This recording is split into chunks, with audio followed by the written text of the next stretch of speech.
वापस बोलो। अपन ने कल तक इस बात पे चर्चा की थी कि सेमी वर्गीय प्रबंध का क्या तात्पर्य होता है, इसकी क्या विशेषताएं हैं। आज अपन जिस विषय पर चर्चा करेंगे वो है सेमी वर्गीय प्रबंध के क्या उद्देश्य होते हैं और इसका क्या स्कोप है, अर्थात इसका क्या क्षेत्र है। जहाँ तक इसके उद्देश्यों की बातचीत है तो सेमी वर्गीय प्रबंध के उद्देश्य के बारे में मूल रूप से लॉरेंस एप्ले ने इसके उद्देश्यों के ऊपर प्रकाश डाला है। लॉरेंस एप्ले ने मूल रूप से, चूँकि मानवीय प्रशासन से संबंधित उनका कार्य रहा है, अतः उनका मानवीय उद्देश्यों पर उनका हमेशा से, मानवीय कर्तव्यों पर उनका हमेशा से प्रकाश रहा है। लॉरेंस एप्ले के द्वारा जो सेमी वर्गीय प्रबंध के उद्देश्य बताए गए हैं वो करीब करीब उनकी संख्या 12 के आसपास है, किंतु उन उद्देश्यों, लॉरेंस एप्ले के द्वारा प्रदत्त उद्देश्य एवं अन्य प्रबंध शास्त्रियों के द्वारा दिए गए उद्देश्यों के आधार पर अपन इसके जो मुख्य उद्देश्य है उनको निम्न प्रकार से समराइज कर सकते हैं। इसका मेरे विचार से पहला उद्देश्य होता है न्यूनतम लागत पर श्रेष्ठ कार्मिकों का चयन, selection of best employees, best personnels on the at the minimum cost. आप किसी भी उपक्रम की सफलता और असफलता उसके कार्मिकों पर निर्भर करती है। अगर उसके श्रेष्ठ कार्मिक हैं तो वह उपक्रम का उत्पाद अगर कम गुणवत्ता वाला है तो वह मार्केट में आसानी से सफल हो सकता है, जबकि श्रेष्ठ कार्मिकों के अभाव में एक अच्छा उत्पाद भी बाजार से बाहर हो सकता है। इसलिए सेमी वर्गीय प्रबंध का सबसे मुख्य उद्देश्य होता है अच्छे कार्मिकों का, योग्य कार्मिकों का रिक्रूटमेंट करना, उनका सिलेक्शन करना। इसके पश्चात इसका दूसरा प्रमुख उद्देश्य होता है मानवीय साधनों का प्रभावपूर्ण उपयोग, maximum utilization of the human resources. जो मानवीय संसाधन है उनसे काम लेना, उनकी योग्यताओं का विदोहन करना एक बहुत जटिल कार्य है। सेमी वर्गीय प्रबंध उनको मोटिवेट करके, उनको डरा कर, उनको धमका कर, उनकी प्रशंसा करके, उनके लिए प्रेरणात्मक मजदूरियों की व्यवस्था करके और हर व्यक्ति की जो व्यक्तिगत योग्यता है उसका पूरा विदोहन करने का, उसका प्रभावपूर्ण उपयोग करने का प्रयास करता है। इसका तीसरा मुख्य कार्य उद्देश्य है वो है न्यायोचित एवं आकर्षक मजदूरी भुगतान। न्यायोचित का तात्पर्य ये है कि समान कार्य के लिए उनको समान वेतन मिलना चाहिए। किसी भी कर्मचारी को ये नहीं लगना चाहिए कि मेरे साथ में किसी प्रकार की पार्शलिटी हो रही है, कोई पक्षपात हो रहा है। हर कर्मचारी को मिलने वाला वेतन उसके द्वारा किए गए कार्य के बदले में उसको उपयुक्त लगना चाहिए। इसके साथ ही आकर्षक मजदूरी भुगतान पद्धति से तात्पर्य ये है कि अगर कोई कर्मचारी ज़्यादा श्रेष्ठ काम करता है तो उसके लिए प्रेरणात्मक मजदूरी भुगतान पद्धतियाँ होनी चाहिए, अर्थात सबका मिनिमम वेतन तय होने के पश्चात अधिक काम करने वाले व्यक्ति को अधिक मजदूरी मिलनी चाहिए, कम काम करने वाले व्यक्ति को कम मजदूरी का भुगतान होना चाहिए, जिससे व्यक्ति अधिक कार्य करने के लिए मोटिवेट हो। इसका जो चौथा मुख्य उद्देश्य है वो है श्रमिकों की क्षमता का पूरा उपयोग करना। आज के युग में जो श्रमिक और मालिकों में एक वर्ग संघर्ष बहुत तेजी से बढ़ता है। श्रमिक इसलिए कम से कम काम करना चाहता है और अधिक से अधिक वेतन लेना चाहता है। दूसरी तरफ जो उपक्रम के मालिक हैं वो श्रमिकों को कम से कम वेतन देना चाहते हैं और उनसे अधिक उनकी क्षमताओं का विदोहन करना चाहते हैं। ये दोनों ही स्थितियाँ एक उपक्रम के लिए अच्छी नहीं होती है। इसलिए श्रमिकों की जो कैपेसिटी है उसका अपन प्रभावपूर्ण तरीके से उनका इस तरीके से उपयोग करें कि न तो श्रमिकों की क्षमताओं का ह्रास हो और न ही उनका शोषण हो। वे अपने मन से इस प्रकार से उपक्रम से प्रभावित हो कि वो अपना कार्य अपनी इच्छा अनुसार समय पर निष्पादित कर सके। नेक्स्ट है इसका उद्देश्य है श्रमिक सुरक्षा एवं जन कल्याण की व्यवस्था। आज के युग में श्रमिक किसी उपक्रम का केवल वो वेतन पर ही काम नहीं करना चाहता। वो जैसे उसका अगर कोई एक्सीडेंट हो जाए तो उसकी इंश्योरेंस की क्या व्यवस्था है, उनके बच्चों की क्या व्यवस्था है, आफ्टर रिटायरमेंट उसके क्या बेनिफिट्स हैं, वो रिटायरमेंट के पश्चात उसके लिए कोई सिक्योरिटी की व्यवस्था है या नहीं है, कार्य के दौरान अगर कोई दुर्घटना घटित हो जाए तो कोई व्यवस्था है या नहीं है, बीमारी में उसकी सुरक्षा कैसे होगी। अर्थात श्रमिक उन संस्थाओं में ज़्यादा काम करना पसंद करता है जहां पर लेबर सिक्योरिटी हो, उसको सोशल सिक्योरिटी की भावना हो कि इस उपक्रम में मेरे साथ में किसी भी प्रकार का कोई भी दुर्घटना घटित होने पर मेरे साथ में मेरे परिवार का भरण पोषण आसानी से संभव होगा। इसके बाद में अपन अगर सेमी वर्गीय प्रबंध के उद्देश्य की बातचीत करें तो नेक्स्ट उद्देश्य है इसमें संगठन के जो सभी सदस्य होते हैं उनके मध्य में जो रिलेशनशिप है वो अच्छी होनी चाहिए। कई बार अपन देखते हैं कि संगठन के जो एक लेवल के जो कर्मचारी होते हैं उनके मध्य में जो संबंध होते हैं वो बहुत ही कटुतापूर्ण हो जाते हैं। जैसे प्रोडक्शन मैनेजमेंट मैनेजर और मार्केटिंग मैनेजर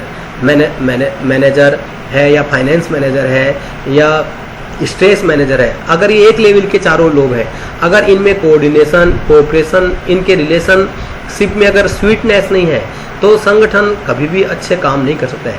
इसलिए अगर प्रोडक्शन मैनेजर मार्केटिंग वाले के हिसाब से काम करे, मार्केटिंग वाला अपनी जानकारियां प्रोडक्शन वालों को शेयर करे, अर्थात उनके मध्य में जो रिलेशनशिप है वो बहुत ही प्रगाढ़ होनी चाहिए। इस उद्देश्य से भी सेवी वर्गीय प्रबंध की आवश्यकता होती है। नेक्स्ट इसके बाद में अपन कह सकते हैं कि ट्रेनिंग ऑफ द एम्प्लॉयज भी इसका एक मुख्य ऑब्जेक्टिव होता है। आप किसी भी श्रेष्ठ व्यक्ति का चयन तो कर सकते हैं किंतु उससे श्रेष्ठ कार्य का निष्पादन करवाना बहुत मुश्किल है। किसी भी व्यक्ति से श्रेष्ठ कार्य का निष्पादन करवाने के लिए आवश्यक है कि उस व्यक्ति को पहले उस कार्य की पूरी जानकारी दी जाए। अगर उसमें कोई टेक्निकल असिस्टेंस की ज़रूरत है तो वो उसको सिखाई जाए। जैसे मान लीजिए कि आपको एक वीडियो बनाना है तो सबसे पहले आपको ये बताया जाना चाहिए कि वीडियो कैसे बनता है, बनने के बाद में उसको कैसे अपलोड किया जाता है, उसके लिए कौन कौन से टूल्स चाहिए, कौन कौन सी टेक्निक्स चाहिए, किस प्रकार की व्यवस्थाएं चाहिए। अगर ये सारी व्यवस्थाएं उसको बताई जाए तो उसके द्वारा उसके पश्चात किया जाने वाला कार्य उसकी तुलना में ज़्यादा श्रेष्ठ होगा जो कि इनकी जानकारियों के अभाव में करेगा। नेक्स्ट अपन कह सकते हैं वो है उनका मैक्सिमम इंडिविजुअल डेवलपमेंट। हर व्यक्ति सामूहिक डेवलपमेंट की बजाय इंडिविजुअल डेवलपमेंट पर बहुत ज़्यादा ध्यान देता है। अतः हमें चाहिए कि एक उपक्रम में काम करने वाले व्यक्ति का व्यक्तिगत विकास अर्थात उसकी शिक्षा है, दीक्षा है, उसका प्रमोशन है, उसका सुपरविजन का क्षेत्र है, उसकी सैलरी है, उसका डेवलपमेंट ऑल राउंड डेवलपमेंट उसका सभी प्रकार से सामाजिक है, उसका व्यावसायिक है, पद का है, इनका विकास भी एक व्यक्ति को सेवी वर्गीय प्रबंध के माध्यम से किया जाना चाहिए। इस प्रकार हम सारांश रूप में कह सकते हैं कि सेवी वर्गीय प्रबंध के जो उद्देश्य होते हैं वो मूलतः एक उपक्रम में काम करने वाले कर्मचारियों के भर्ती से लेकर के उनके आफ्टर रिटायरमेंट तक के दौरान जो जो उनके विकास के कार्य संभव हो सकते हैं उन सबसे संबंधित जो भी समस्याएं होती है उनके निदान के लिए इनके उद्देश्यों का वर्णन आवश्यक होता है। बाद में लास्ट में खत्म होता है चल रहा है क्या अभी? आप तो बोल रहे। अब हम बात करेंगे आज कि सेवी वर्गीय प्रबंध का स्कोप क्या होता है, अर्थात ये कहाँ कहाँ पर लागू होता है, इसकी कहाँ कहाँ पर इसका क्षेत्र क्या है। तो सबसे पहले इसका जो क्षेत्र है वो है कर्मचारियों की भर्ती, चयन और उनका कार्य पर पदस्थापन। आप किसी भी उपक्रम में अगर आपको कोई भी कार्य निष्पादित करवाना है तो सबसे पहले उसमें आपको कर्मचारियों की भर्ती करनी चाहिए। भर्ती करने के आपके पास में कई प्रकार के उसके सोर्सेज हो सकते हैं, लोकल हो सकते हैं, इंटरनल हो सकते हैं, एक्सटर्नल हो सकते हैं, एडवर्टीजमेंट हो सकता है, स्किल्ड लेबर्स के लिए अलग प्रकार के हो सकते हैं, प्लेसमेंट एजेंसियां हो सकती है। अर्थात आपको इनके माध्यम से आपको जिन व्यक्तियों की ज़रूरत है वहाँ पर आप विज्ञापन आदि दे करके उन व्यक्तियों को आपके यहाँ अप्लाई करने के लिए आपको उनको अट्रैक्ट करना चाहिए।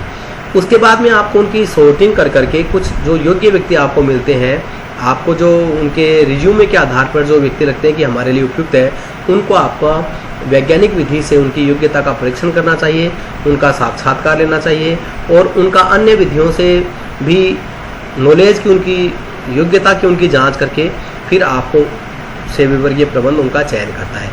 चयन करने के पश्चात जिस व्यक्ति को आपने चयन किया है वो राइट व्यक्ति राइट प्लेस पर अपॉइंट होना चाहिए। अर्थात जो व्यक्ति जिस काम के लिए है, जिस कार्य में स्पेशलाइजेशन है, उस व्यक्ति को वही कार्य मिलना चाहिए। कई बार अपन देखते हैं कि गांव में ऐसे डॉक्टर को अपॉइंट कर दिया जाता है जहां पर वो जैसे किसी ऑर्थो ये डॉक्टर को गांव में लगा दिया जाए और वहाँ पर ऑर्थो के लिए कोई मशीन सी नहीं है तो वो डॉक्टर वहाँ पर चाह करके भी कुछ कर नहीं पाएगा। तो उपयुक्त व्यक्ति को उपयुक्त स्थान पर लगाया जाना चाहिए।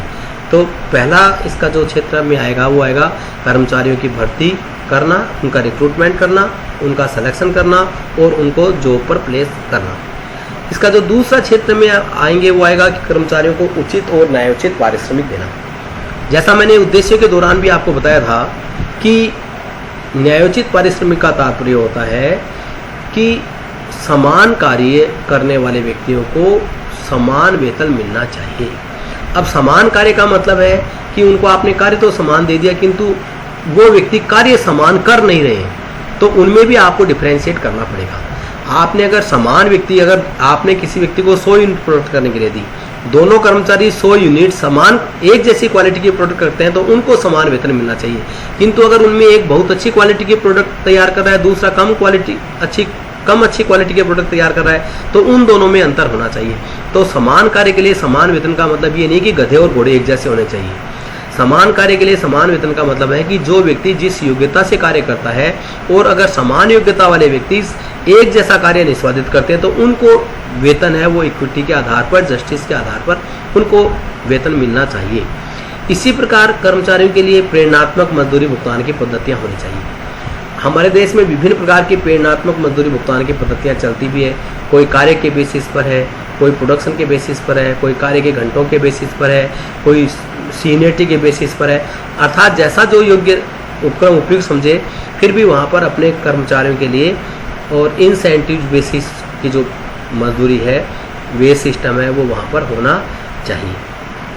इसी प्रकार से जो व्यक्ति श्रेष्ठ कार्य करते हैं उनको उपक्रम में पर्याप्त रिकॉग्निशन मिलना चाहिए, उनकी प्रशंसा होनी चाहिए, उनको प्रेरणात्मक मजदूरी मिलनी चाहिए। और जो व्यक्ति निकम्मे होते हैं उनके साथ में उसी प्रकार का व्यवहार किया जाना चाहिए। तो ये अपन दूसरा इसका मुख्य क्षेत्र के एरिया में मानेंगे कि कर्मचारियों को आप उचित और न्यायोचित पारिश्रमिक प्रदान करें। तो इसका जो क्षेत्र में है वो तीसरे बिंदु में अपन ले सकते हैं, कर्मचारियों के शिक्षण प्रशिक्षण की व्यवस्था करना।